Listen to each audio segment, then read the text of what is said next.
Una foto dell'incontro della delegazione FIPE Confcommercio con il ministro dello sviluppo economico Giancarlo Giorgetti, il vicepresidente nazionale della FIPE nonché presidente veneto Erminio Alaimo seduto capotavola.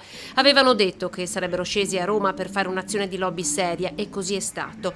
Il dialogo dentro al palazzo, in piazza San Silvestro, fuori, i contributi, gli interventi e tante storie da raccontare. Nel caso mio, ecco, ho creato un impero, lo sto pagando quell'impero.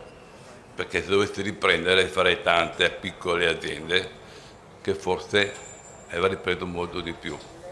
Attualmente ho preso una piccola parte che è una formica, però il governo ci ha autorizzato a indebitarsi, ci siamo indebitati notevolmente. Un minuto di silenzio per le vittime del coronavirus e poi via al dibattito, manifestazione blindata, tutti i presidenti FIPE avevano un pass di pre-registrazione, tutti un posto a sedere.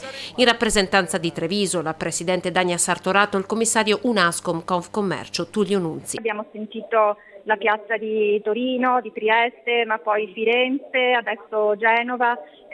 Sono tantissime, sono migliaia le persone collegate dalle varie piazze d'Italia ed è un momento davvero emozionante. Io ho avuto i brividi e per un attimo anche di commozione. La forza di una categoria che con una grandissima dignità torna a chiedere un timing per la riapertura, poi sconti, detassazione e contributi.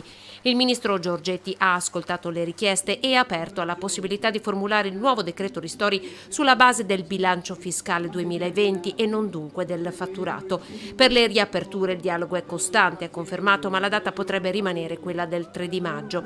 Entro la prossima settimana nuovo confronto sui dati epidemiologici per valutare un'anticipazione delle riaperture, ma il governo su questo rimane cauto.